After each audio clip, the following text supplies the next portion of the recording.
Y esta mañana nuestro sermón tiene que ver del todo con esto: cómo nosotros como pueblo de Dios nos comportamos en el mundo de Dios. Ese es el título que le hemos puesto esta mañana al sermón: el pueblo de Dios en el mundo de Dios.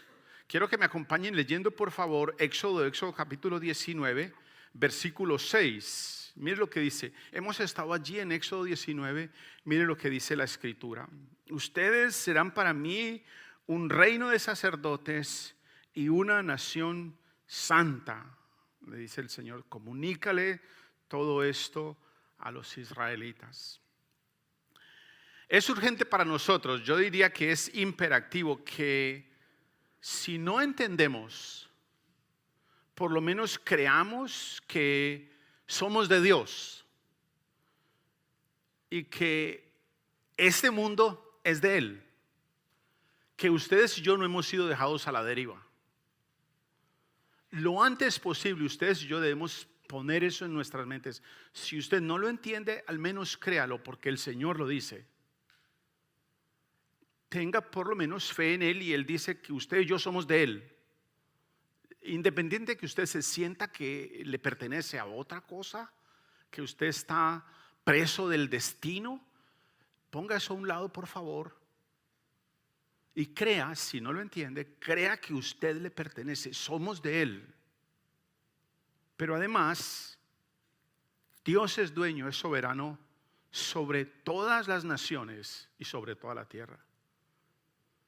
La invitación esta mañana es para que consideremos cómo somos nosotros, cómo nos conducimos la gente de Dios en el mundo de Dios. Ustedes y yo no hemos sido abandonados. Esta declaración fue muy influyente. Esto de que Dios les dé declare esto ante su pueblo fue de mucha importancia para el pueblo de Dios, que iba a estar o iba a ser disperso por todas las naciones. Ellos iban a ser puestos casi en toda nación del mundo. Entonces Él les transmite esta declaración a ellos para que ellos caminen de esa manera. Era la convicción de un mandato ético que transformaría su modo de verse. Un mandato ético que sería de una manera especial, atractivo para las demás naciones alrededor donde ellos fueran puestos. Les daba a ellos una identidad como pueblo, señalaba lo que ellos serían, señalaba cuál sería la misión de ellos. Ustedes van a ser una nación de sacerdotes, una nación santa, un reino de sacerdotes, como lo dice la escritura, una nación santa. Y estas frases no son necesariamente claras para nosotros u obvias para nosotros. Serían una nación, serían un reino, pero ¿qué tipo de nación? ¿Qué tipo de reino? Y básicamente la explicación o el énfasis en las palabras descriptivas definen lo que ellos iban a hacer. Serán para mí, les dice el Señor, una nación de sacerdotes, una nación santa. Habrán de ser sacerdotes santos, sacerdotes apartados. Es bien claro el Señor en eso. Y eso les pone a ellos no solo una identidad, pero además les da un propósito. Los sacerdotes tienen la función de comunicar al pueblo con Dios y de comunicarle a Dios al pueblo. Trabajan en esas dos esferas. Le hablan a Dios del pueblo y le hablan al pueblo de Dios. Esa es la función de los sacerdotes: enseñar la ley de Dios, enseñar al pueblo. Y a través de los sacerdotes es que el pueblo conoce a Dios. En varios pasajes de la escritura dice que cuando el pueblo se extravió fue simplemente porque los sacerdotes no supieron entregar la información correcta. Y esto es algo interesante porque Dios nos pone a nosotros como padres, como sacerdotes de la casa. Quiero que me acompañen por favor leyendo en Malaquías. Es bien directo esto que el Señor dice. Hay otros pasajes igual de directos o peor, pero mire lo que dice la escritura. La escritura no se reserva. En Malaquías capítulo 2, versículos 7 y 8. Los labios de un sacerdote atesoran sabiduría, y de su boca los hombres buscan instrucción porque es mensajero del Señor Todopoderoso. Pero ustedes se han desviado del camino y mediante su instrucción han hecho tropezar a muchos. Ustedes han arruinado el pacto con Leví, dice el Señor Todopoderoso. Es interesante que en la Escritura, toda la Escritura nos habla de este camino, de esta vía, de esta forma de encontrarnos con Dios. Y luego en el Nuevo Testamento Jesús mismo se presenta con la vía, como la vía. Yo soy el camino, yo soy quien los dirijo, yo soy quien los llevo. La mayoría de religiones o todas las religiones le ofrecen a usted 5 puntos, 8 principios, 3 formas. Jesús se ofrece Él mismo como el camino. Él viene, camina por nosotros el camino y nos toma a nosotros y nos lleva. Él se ofrece, Él es el camino. Usted y yo en verdad no tenemos que completar nada. Él lo completa por nosotros y decide tomarnos de la mano, decide llevarnos. El sacerdote entonces había de llevar al pueblo a Dios y a Dios al pueblo. Era una conexión, era un puente entre el pueblo y Dios y el pueblo. Pero ahora lo que les dice es algo interesante. Dios ha preparado todo un pueblo de sacerdotes. Ya no es una profesión exclusiva para un grupo. Ahora todo el pueblo se convierte en el sacerdocio de Dios en la tierra. Ustedes y yo somos los sacerdotes de Él. Serás para mí, nos dice, ante todas las demás naciones, lo que tus sacerdotes han sido para ti. Ahora ustedes serán una nación. Ustedes se convierten en el puente. Por medio de ustedes llegaré a las naciones. Por medio de ustedes las naciones me conocerán. A través de ustedes atraeré a las naciones hacia mí. Él nos convierte a nosotros como su pueblo, su reino, su nación de sacerdotes apartados. Tendríamos el privilegio histórico de llevar el conocimiento de Dios a las naciones y de que las naciones llegaran a entender, llegaran a creer, llegaran a disfrutar las compasiones, los medios de la gracia, las promesas, los pactos de Dios. Ustedes y yo somos esos mensajeros, pero el Señor nos pone un título crucial. Somos una nación, un reino de sacerdotes. Ustedes y yo, por el poder, por la influencia, por el control del Espíritu en nosotros, según nos dice la Escritura, por nuestra fe en lo que Él nos ha enseñado, en lo que Él nos dice que Él es, tendremos el rol especial como pueblo de Él de en su conjunto ser nosotros mismos como pueblo una bendición para las naciones y una extensión de lo que Dios es para el mundo. Eso somos ustedes, el reflejo, ustedes y yo, el reflejo de quién es Dios. Ellos están viéndonos y por eso Dios nos ha puesto en los lugares donde nos ha puesto. Ustedes serán para mí una nación. Ustedes y yo seremos la extensión de lo que significa depender de Dios. Es un privilegio enorme. Algunos dicen es una responsabilidad enorme. Yo no sé si a ustedes les pasa, pero cuando a mí me hablan de la palabra responsabilidad, es como si cayeran 80 libras de arena sobre mis hombros y me doblan mis piernas. Pero cuando me dicen que es un privilegio y un honor servir a mi Señor, ese peso cae de mis hombros y me da una inmensa libertad y alegría de poder participar en esta empresa extraordinaria. Un reino dirigido no por fuerza humana, no por inteligencia humana, no por sabiduría humana. Un reino dirigido por gente santa, gente que conoce, gente que practica, gente que promueve, gente que depende de Dios por fe. Una nación que sirve a las demás naciones. Y este es un punto crucial. Él vino no a ser servido, sino a servir. El pueblo de Dios no somos una nación que dominará y gobernará a las demás naciones. Somos una nación que servirá a las demás naciones. Ustedes y yo somos los sirvientes del mundo. A eso nos ha invitado Él, a que le sirvamos al mundo. No importa lo que haya pasado. Lean la historia. Lean los eventos de su historia, de su vida atrás. No importa lo que esté pasando, social, política, económica, emocional, no importa lo que vaya a pasar, ninguna situación cambia nuestra condición, nada cambia lo que ustedes y yo somos. Y otra vez, por favor, no importa lo que haya pasado en la historia, no importa lo que esté pasando en la historia, no importa lo que vaya a pasar en la historia, nada cambia su condición y la mía como sacerdotes y nación santa de Dios. A nosotros no nos afecta, no nos debiera afectar la esclavitud. Como esclavos ustedes y yo hemos visto al pueblo de Dios, a nuestros compatriotas anteriores, en siglos anteriores, sirviendo a Dios, reflejando a Dios, o como reyes, ellos también lo hicieron, o como empresarios, o como agricultores, o como amas de casa, o como pastores, o como profetas. Ellos sirvieron en cualquier situación, sin importar lo que estaba pasando alrededor. Había una convicción profunda en sus corazones: somos un reino de sacerdotes, somos una nación santa para Dios, punto. Del color que esté vestido, la historia no me debe afectar. Yo tengo mi color es el color del Cordero, y así nos conducimos.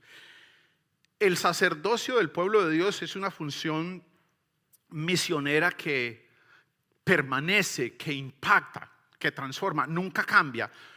Nuestra tarea de representar al Dios vivo ante el mundo y de llevar el mundo a conocer al único Dios vivo y verdadero no se detiene. Ustedes y yo somos los responsables de mostrar, de conducir a las naciones del mundo a Dios. No para, eso nunca se termina.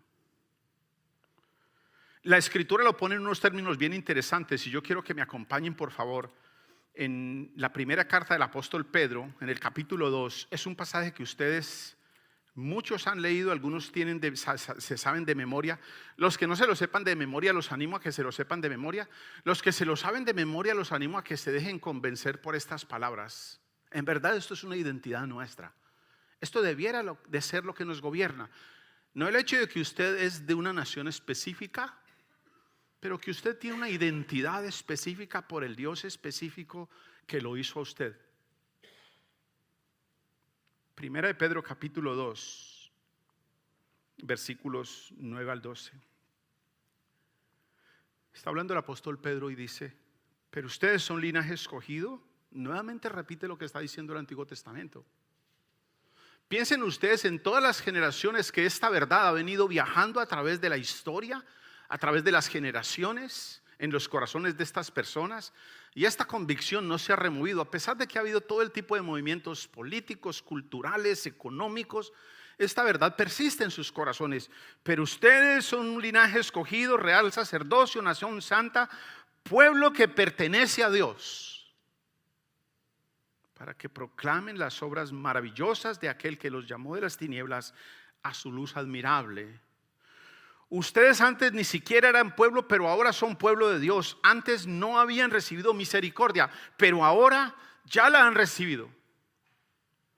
Queridos hermanos, les ruego, como a extranjeros y peregrinos en este mundo, que se aparten de los deseos pecaminosos que combaten contra la vida. Mantengan entre los incrédulos una conducta tan ejemplar que aunque los acusen de hacer el mal, ellos observen las buenas obras de ustedes y glorifiquen a Dios en el día de la salvación. ¿Ven ustedes cómo la Escritura nos lleva a través de las épocas y nos ayuda a vernos a nosotros no como los protagonistas de esto, sino como los que reflejamos a alguien? Las personas entonces, las naciones no deben fijarse en lo que yo soy. Las naciones deben fijarse en el Dios al que yo sirvo, por la forma en que yo me comunico con ellos y les sirvo a ellos. La Escritura sostiene que nuestro llamado impacta como debemos vivir ante las naciones. La Escritura nos dice lo que hemos sido hechos y nos dice el para qué hemos sido hechos, lo que Dios nos ha hecho. No solo nos da la identidad, pero además nos entrega el propósito. ¿Cómo podemos entonces usted y yo funcionar de esta manera? ¿Cómo podemos ustedes y yo vivir y producir este tipo de efecto alrededor nuestro? Ahora yo quiero que usted no empiece a pensar ahora cómo volverse misionero. Sería bueno que usted de pronto sea, pero yo quiero que usted empiece a pensar, que se detenga un momentico, no compre todavía los tiquetes, no aliste su pasaporte, quédese en su casa y conviértase en un misionero en su casa. Allí primero impacte ese pequeño círculo. Primero sea misionero en su casa, si es que, porque eso es la misión de Dios. La misión de Dios empieza allí. Por la obra del Espíritu Santo, mediante la dependencia del Espíritu Santo, ustedes y yo empezamos a actuar diferente. Empezamos a hacer esta nación santa, esta nación apartada, esta nación que ama al Señor de todo corazón, esta nación que no hace las cosas como los demás las hacen. Un pueblo que busca y sabe que pertenece a este Dios. La redención entonces tiene implícita la misión. Usted y yo somos tomados por Él, y Pedro nos dice: ustedes fueron tomados con un propósito, para que anuncien. No se asusten, ustedes no tienen que volverse teólogos, no tienen que volverse expertos en estas leyes. Algunos de ustedes Dios los llamará a eso, puede que no a todos. Algunos de ustedes Dios pondrá en sus corazones la urgencia de estudiar la Escritura con más profundidad. A otros no, pero todos nosotros, aquellos que tienen esa urgencia, aquellos que no, solo tenemos que contarle a otro lo que está pasando con nosotros y Cristo. ¿Cuál es su experiencia? Simple. ¿Cómo está viviendo usted su relación con Jesús? ¿Qué es lo que está pasando en su corazón?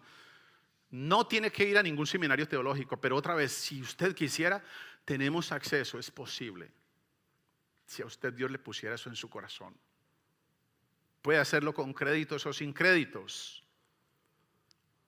Pero lo que sí es que cada uno tenemos la libertad, la oportunidad diaria, constante, de contarle a otro lo que está pasando en mi vida, lo que está pasando en mi relación con Cristo. Es bien simple. Debemos entonces entender varios aspectos de este llamado que Dios hace a que seamos una nación santa, varios aspectos de esto que llamamos santidad, para que entendamos cómo puede aplicarse eso hoy aquí en nuestra ciudad, en el evangelio que va a la ciudad. ¿Cómo aplicamos nosotros eso de ser diferentes, de ser apartados?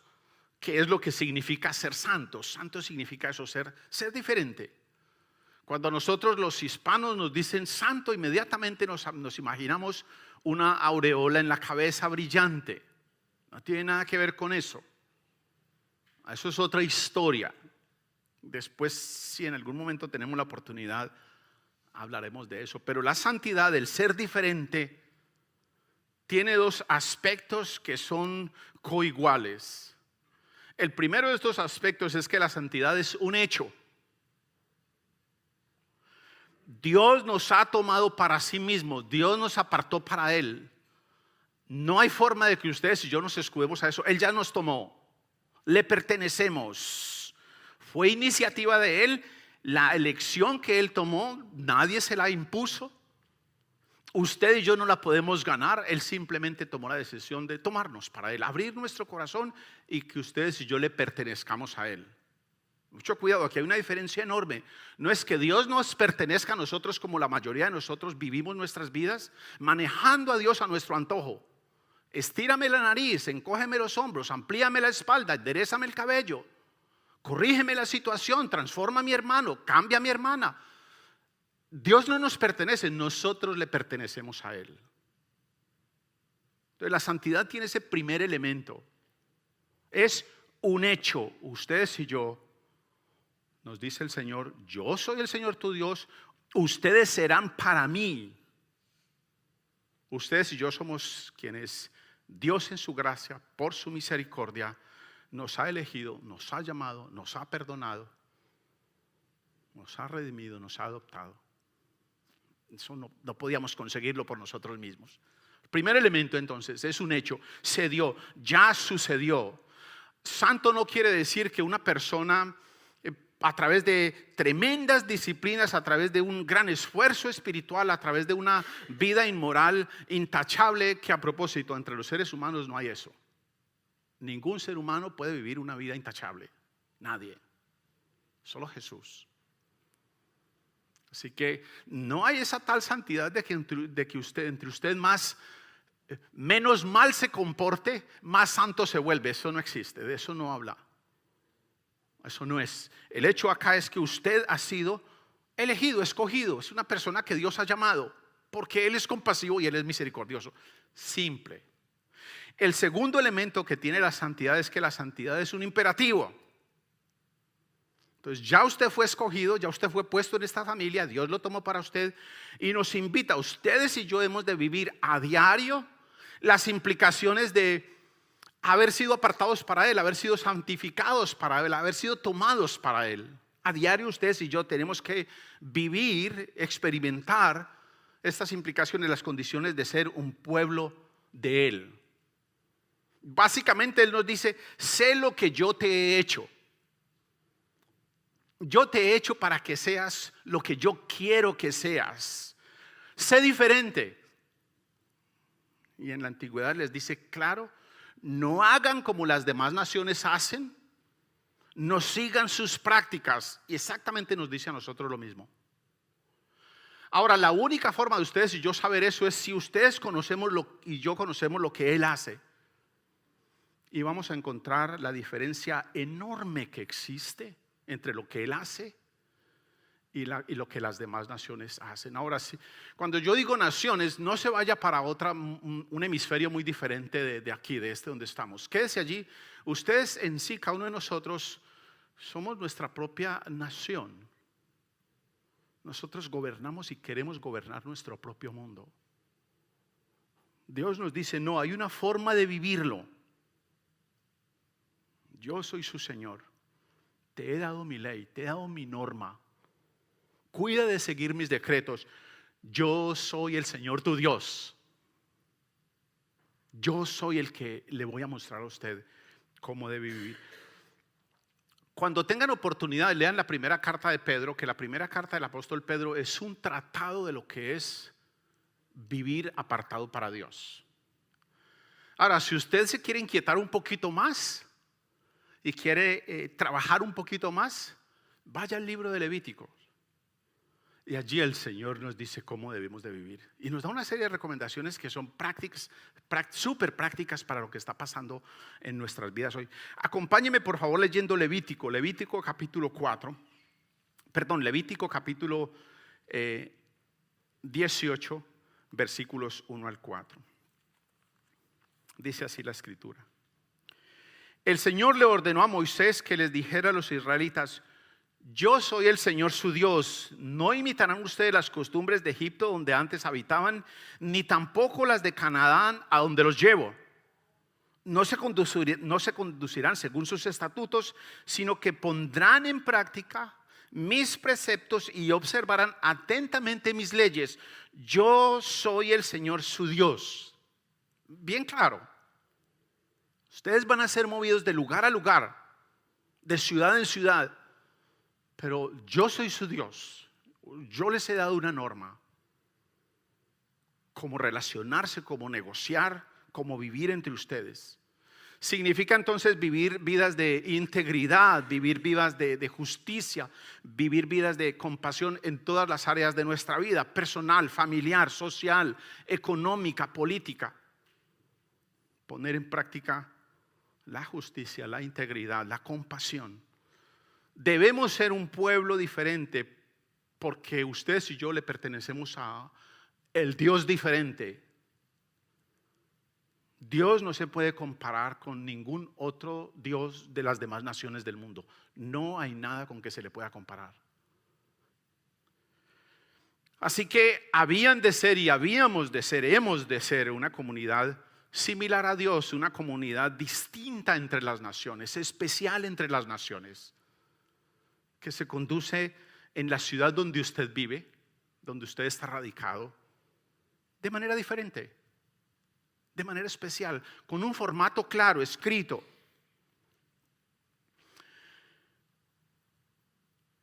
La misericordia y la dirección de Dios, la compasión de Dios, es esencialmente práctica, es social, es realista, no es etérea, no es imaginaria, no es algo que pudiera ser que pase o que va a pasar cuando el Señor venga. Y en ese momento donde, ¿cómo es que dice el profeta Isaías? Donde la osa va a estar comiendo con no sé quién y donde la serpiente y la espid, eso va a ser verdad, pero ustedes y yo podemos impactar hoy nuestra comunidad. La Escritura nos dice eso. Hay un capítulo o varios capítulos en el libro de Levítico que habla de puntos específicos de lo que Él espera de cada uno de nosotros. Uno de ellos es Levítico capítulo 19. Pero si usted tiene tiempo en su casa y si usted quiere inquietar su mente acerca de cómo conducirse, lea desde el 18 hasta el 20, Levítico 18 al 20, bien simple.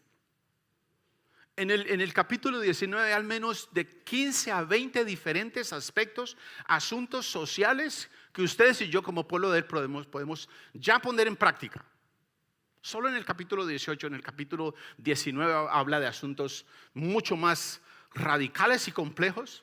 Pero miren, por ejemplo, en ese capítulo 19, son solo 37 capítulos, no los voy a leer todos, solo voy a mencionar las cosas que aparecen. Respeto dentro de la familia y la comunidad. Para nosotros, lealtad exclusiva a Dios, fe y gratitud por la compasión de Dios, generosidad con otros, de acuerdo a como Dios lo haya bendecido a usted, dice la Escritura. Observar lo que Él nos manda relativo a las relaciones sociales. ¿Qué debo escribir en mis redes sociales acerca de los políticos? Vaya.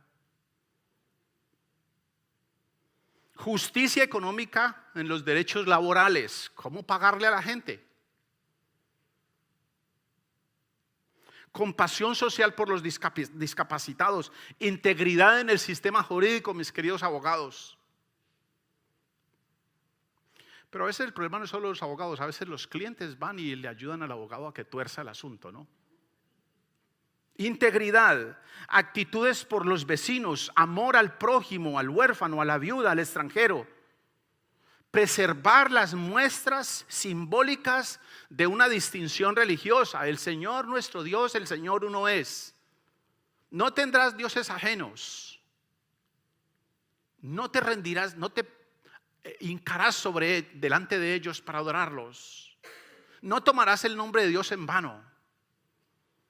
Guardarás el día de reposo. Honra padre y madre. No matarás, no hurtarás, no cometerás adulterio, no codiciarás, no dirás falsos testimonios. Claridad en hacia dónde usted y yo nos dirigimos. Integridad sexual.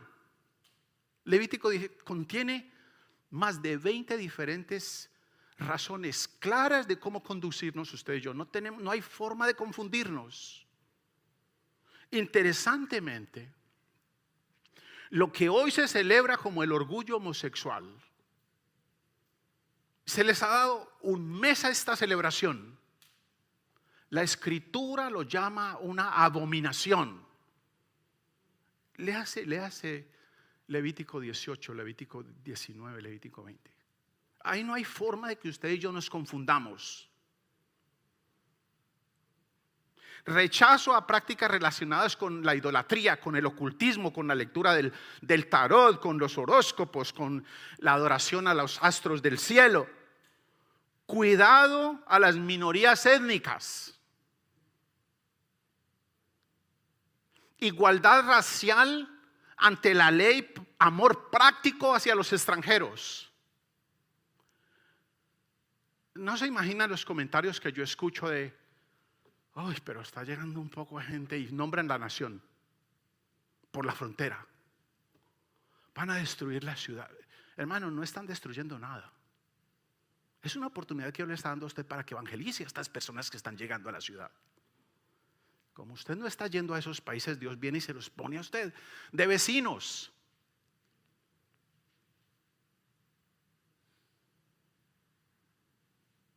Honestidad en todas las transacciones comerciales. Y sigue la lista. ¿Sabe cómo remata ese capítulo? ¿Sabe la razón por la que él dice? ¿Sabe cómo sella ese capítulo el Señor? Dice: porque yo soy el Señor tu Dios. La razón por la que ustedes y yo debemos conducirnos de esta manera distinta es porque yo soy el Señor tu Dios. Nada está pasando por fuera de su dominio. Ustedes y yo somos parte de este pueblo. Tu forma de vida, nos dice el Señor, debe reflejar mi carácter. Esto es lo que yo soy, nos dice Él. Esto es lo que yo espero que tú seas. Esto es como debes de ser. Este es el tipo de santidad que yo espero, de diferencia que yo espero. Actuando de esta manera, actuarás como yo mismo soy, nos dice el Señor.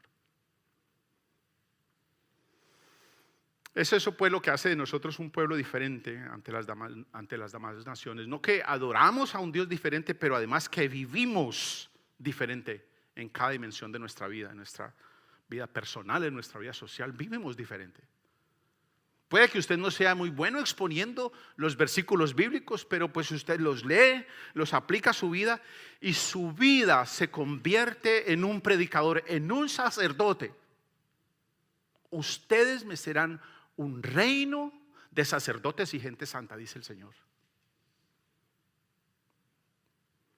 Puede ser que usted quiera ir al seminario, pero otra vez, no lo necesita. Si siente el llamado, vaya, pero no lo necesita. Jesús dice a quienes somos sus discípulos que ustedes y yo somos la sal y la luz. Acompáñenme por favor leyendo este pasaje que también es muy conocido por todos nosotros. Mateo capítulo, tratemos de pasar de conocido a aplicado, a vivido, ¿no? Pero Dios tiene esa característica. Dios primero se lo da a uno a conocer, se lo incrusta a uno en la mente, se lo clava en el corazón y lo deja sin opción para que uno lo empiece a poner en práctica. Mateo capítulo 5, versículo 13. Ustedes son la sal de la tierra, pero si la sal se vuelve insípida, ¿cómo recobrará su sabor? Ya no sirve para nada, sino para que la gente la deseche y la pisotee. Ustedes son la luz del mundo. Una ciudad en lo alto de una colina no puede esconderse, ni se enciende una lámpara para cubrirla con un cajón. Por el contrario, se pone en la repisa para que alumbre a todos los que están en la casa. Hagan brillar su luz delante de todos para que ellos puedan ver las buenas obras de ustedes y alaben al Padre que está en los cielos. Esta mañana en la escuela dominical, el maestro nos decía que uno de los apóstoles, después de que hicieron un milagro y la gente fue todo feliz a reconocerlo, uy, tan bueno, tan chévere, usted le dijo, no, esto no es asunto mío, es Dios el que lo sanó a usted. Ustedes y yo somos responsables de que lo que la gente nos vea vivir resulte glorificando a Dios. Que cuando la gente vea a nuestros hijos no diga, wow, qué buen trabajo el que hizo Hamid, sino diga, gloria a Dios. Gloria a Dios por lo que está pasando en la vida de estas personas. Que los demás vean sus obras, sus buenas obras, para que glorifiquen a Dios. La sal y la luz son distintivas en que son penetrantes, en que transforman, en que preservan lo que se pueda dañar, en que alumbran lo que esté oscuro. La misión entonces no es algo que sucede cuando usted y yo nos vamos a algún lugar. La función nuestra como sacerdotes de Dios no es algo que va a suceder en algún momento de la historia, cuando yo tenga tiempo, cuando me jubile y pueda viajar.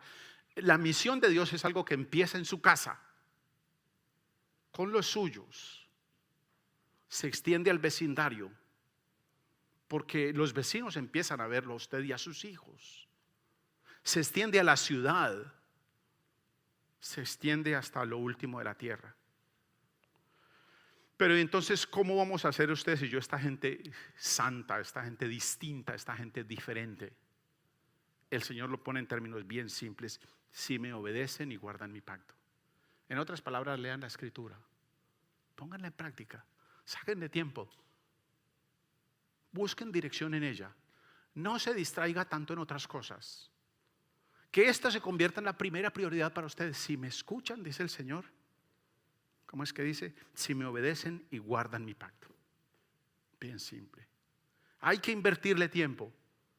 Si usted y yo nos podemos volver expertos en otras cosas, debiéramos como pueblo de Dios ya ser expertos en todos estos asuntos de Él. Leerlos y leerlos, y el primer tiempo, el más importante, debiera ser apartado para Él. Empiece con 15 minutos, extiéndalo a 20 minutos, váyalo llevando hasta que se convierta en la hora o en la hora y media o en las 2 horas más importantes de su día. Lo que define cómo usted va a caminar el resto de su vida. Creerle a Dios, la fe en lo que Él nos dice, genera obediencia, genera acción, genera movimiento. La fe, la obediencia, la consagración, el rendirnos de todo corazón, con toda nuestra mente a esta norma que Él nos propone, es la clave para que ustedes y yo seamos un reino de sacerdotes y una nación santa. Es leer lo que Él nos dice respecto de lo que es un matrimonio, respecto de lo que es un hombre, respecto de lo que es una mujer, respecto de lo que es un negocio, respecto de mi relación. Leer lo que Él nos dice, creer lo que Él nos dice, consagrarme a Él es la clave para que usted y yo seamos esta nación de sacerdotes. Ahora, en este momento, en este punto, es vital que ustedes y yo recordemos el doble contexto que tiene la gracia y la compasión de Dios. Es muy importante que usted y yo sepamos que Él ya resolvió nuestro pasado. Él tomó la decisión de resolver nuestro pasado. Él tomó la decisión de asegurarnos nuestro futuro. Y Él nos da su poder para que vivamos nuestro presente, convencidos de lo que Él hizo y seguros de lo que Él va a hacer. Ustedes y yo caminamos por la compasión que Él nos ha ofrecido. La decisión nuestra de vivir la misión de Dios no es una condición para que ustedes y yo lleguemos a ser salvos. Él no nos dijo: si usted hace esto y esto, yo lo salvo. Él nos salvó, y después de que nos salva, nos da su norma y nos dice: yo quiero que vivan de esta manera. Esta es la forma como quiero que ustedes se traten, que ustedes convivan. Así que la obediencia al pacto de Dios, el caminar como nación santa, es una respuesta en gratitud, es una respuesta en sumisión, es una respuesta en adoración a Dios. Así que es la fe en obediencia respondiendo a esa gracia, eso que Él ya hizo. Pero además es vivir esa gracia sabiendo que Él está usándonos, está usándolo a usted, está haciendo algo en usted y a través de usted para las naciones que Él está transformando. Dios va a hacer su misión, la misión bíblica, la que está escrita, solamente con gente a la que Él ya ha transformado, gente que vive en el poder del Espíritu Santo, gente que vive en dependencia de la santidad bíblica. Oremos al Señor. Señor, damos gracias por tu obra para nosotros. Damos gracias por esta ciudad en la que tú nos has puesto. Damos gracias por la familia en que nos has puesto. Damos gracias por los conflictos que se presentan en nuestra casa, que se presentan en nuestra comunidad de fe, en nuestro vecindario, porque todo esto son en verdad inmensas oportunidades para poner en práctica esto que tú nos has hecho, un reino de sacerdotes, una nación diferente que se mueve entre las naciones de la tierra. Úsanos con nuestros hijos, con nuestros nietos, con los esposos de nuestras hijas, con las esposas de nuestros hijos. Úsanos, Señor, en el entorno donde tú nos has puesto, y que otros, antes de que nosotros abramos nuestra boca, vean en nosotros una nación diferente, un reino diferente. Tú conoces a cada hogar representado acá, Señor. Mi súplica es que nos uses. Y gracias porque nos has estado usando. Gracias porque hoy nos usarás. Gracias por los días que vienen donde seremos reflejo de quién eres tú. Nuestra súplica, Señor, es que otros vean en nosotros las buenas obras para que ellos glorifiquen tu nombre. Condúcenos, Señor. Sosténnos, afírmanos. Te lo pedimos juntos en la autoridad, en el nombre de Cristo nuestro Señor.